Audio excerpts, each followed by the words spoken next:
In this video, we will learn how to create and edit a store.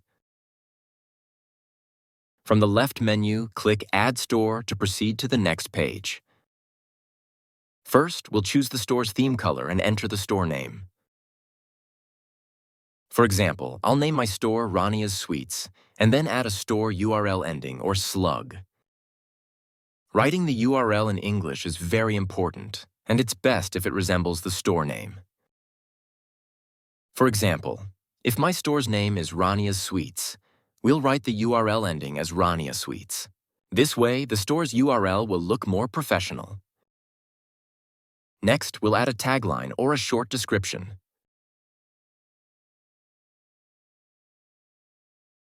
After that, we'll add the store hours, or operating hours. If my store operates 24 hours, 7 days a week, we'll write it this way. If we operate on specific days and times, we can enter the operating hours in this field. In the next field, we will enter the phone number. Then we'll add a store description. Here we can write a detailed description of our offerings. We could talk about the quality of our products, for example, to attract customers to purchase or browse our menu. In the following field, we'll be asked to enter the store address in full. Next, we'll move to the image upload section. Here we can upload the store's logo and cover images. If we want to upload a logo image, we click Upload Image. The device's files will open, allowing us to select an image. We'll choose the image we want as the store logo, which will appear here in this format. Similarly, when we want to upload a cover image, we click Upload Image and select the desired image. Next, we'll select a store template from the options available. For example, we'll select this template. Finally, we'll click Save, and we'll be automatically taken to the My Stores page. As you can see, this is the store we just added.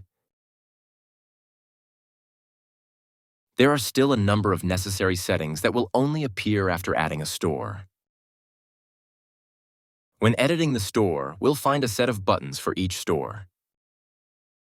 For example, here, we'll find the menu button, the QR code button, the store preview, as well as options to edit the store, a button for WhatsApp integration, and a button to delete the store. To edit our store, we'll click on the edit icon and be taken to this page. Initially, a list will be available for each store. This list includes a menu button, a QR code page button, a preview button, and a button to link the store with WhatsApp.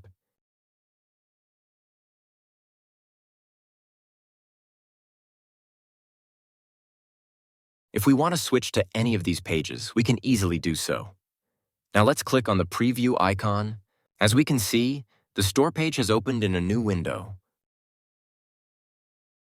We'll arrange these two pages so they are both visible on the screen to easily follow along with the settings. We'll refresh the store page to see the changes.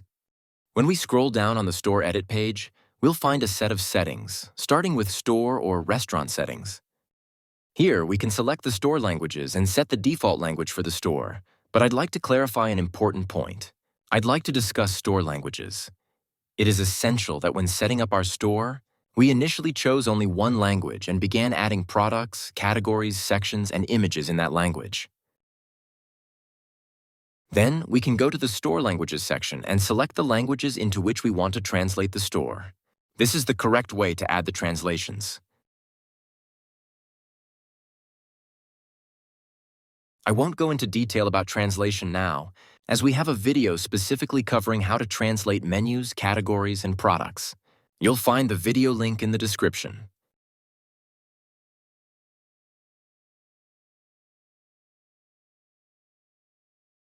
But what I want you to know in this video is that we should initially select just one language to add categories, products, and everything we offer in our store. Next, we'll select the currency symbol. It's important to note that the symbol we choose should be among the recognized symbols for global currencies, consisting of 3 letters. In English, like the dollar symbol USD, or the real symbol SAR. Next, we need to add the currency sign. You can add the currency sign as you prefer. It can be in your language or written as a mark. For example, the word dollar, or even a symbol from those shown on the screen. Next, I have the option to set the currency position. Here, I can choose whether I want the symbol to appear before or after the price. For example, let's look at the menu here where we see 40 with the dollar symbol on the left. We can decide whether we want the symbol before or after the price.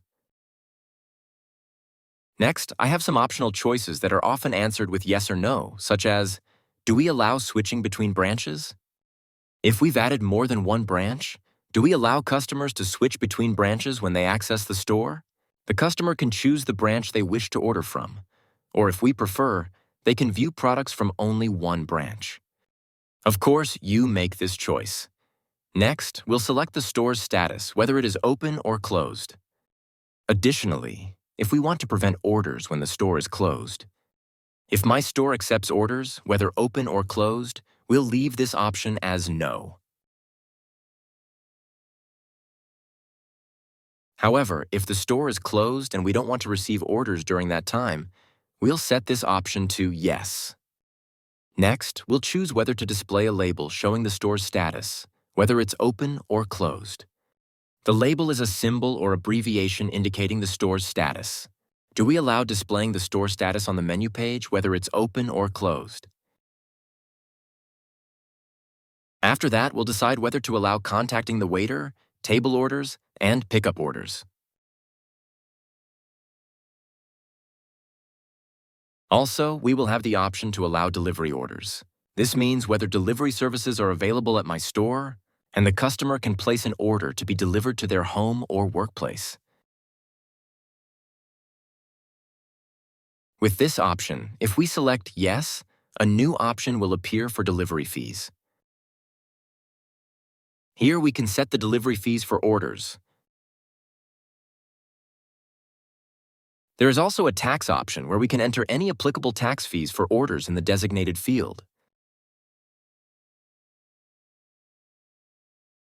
Next, we choose if we want to receive a notification for each new order at the store.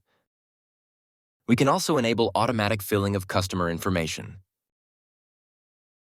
Let me clarify this point in more detail. When ordering from any store, there will be a section dedicated to entering personal information, such as the name. There are some customers. Those who don't want to enter this information prefer to continue to WhatsApp to provide all the details. Enabling the automatic filling option for customer information will allow customers to skip filling in their details.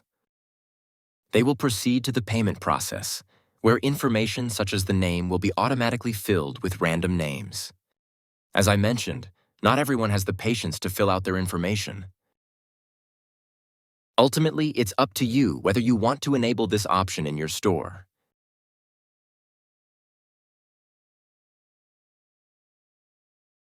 Next, we have the option to send orders to each branch's WhatsApp number and to choose whether we allow online payment. If we select yes, we'll see a variety of payment gateways appear. We can choose any of these gateways and activate it in the store, allowing customers to make payments online. That's everything regarding store settings.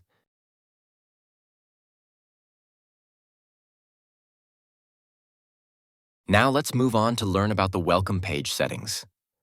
Shortly, we'll see how the welcome page looks. But first, let's go over some settings. The first option is whether we want to enable the welcome page in our store. We'll select yes. Next, we'll choose whether we want the welcome page to pop up automatically when the page loads, displaying the welcome page when opening the store. After that, I'll have the option to change the title of the welcome page. If I leave this option blank, the store name will be displayed, but I can enter, for example, "Welcome to Rania's." Next, we'll set the text that will appear on the "Permanently Stop Displaying the Page" button. For instance, we can change the text here to say, "Don't show this window again." If you feel a bit confused or are unsure about the options I'm talking about, just wait less than a minute, and we'll see a practical demonstration of the options we discussed. Next, I'll have the option to change the welcome page logo. Here, I can upload a new logo and cover image specifically for the welcome page. For example, I'd like to clarify here that if we leave some information blank, the default store information will be used instead.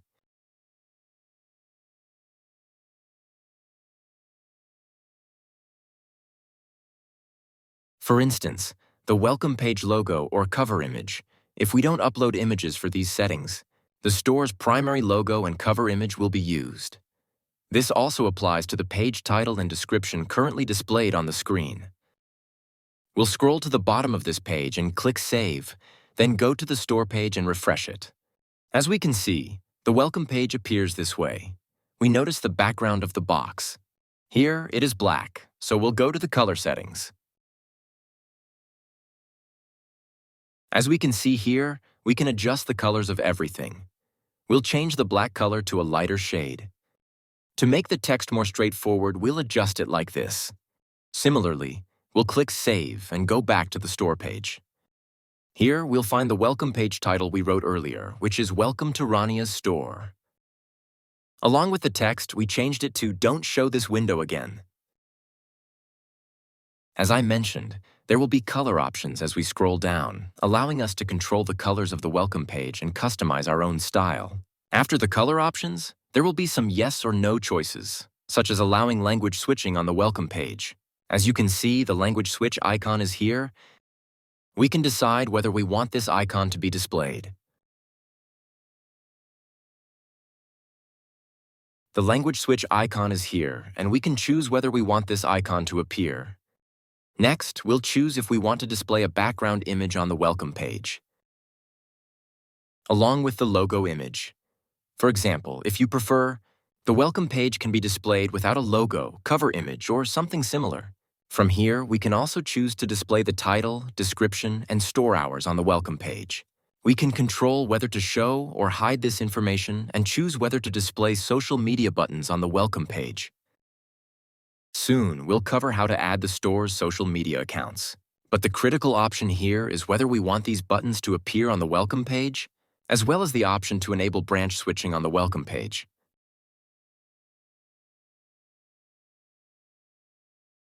This feature allows customers to switch between branches. Do we want this option to be visible?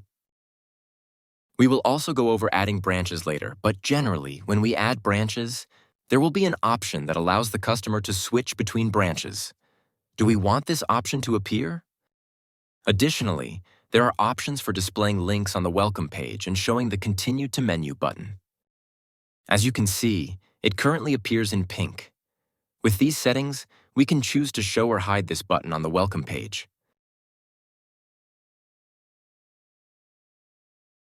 We can also control the Never Show It Again button. We changed its text to Don't Show This Window Again. If we don't want it to appear on the welcome page, we can hide it. Finally, I have the option to display the store status label, indicating whether the store is open or closed on the welcome page, and we'll select Yes. In this way, we have reviewed the welcome page settings. We'll click Save to apply the settings we've chosen. Let's go to the store page and refresh it. As we can see, we'll notice some changes, the first of which is the store status label.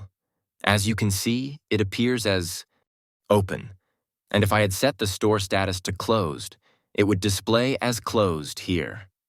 Now, when clicking Continue to Menu, the menu will appear like this. Let's move on to the settings for social media links. Here we can add our accounts on Instagram, Snapchat, Twitter, Facebook, YouTube, and TikTok. We'll add links to see how they appear on the welcome page and the store. If there is a specific account or website you want to appear on the store or welcome page, you'll find the More Links section.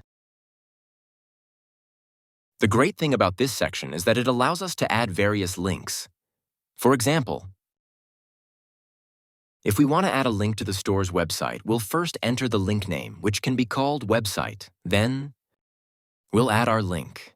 From here, we can add 5 additional links alongside the social media links we saw above. After adding the links, we'll click Save. Go to the store page and refresh it.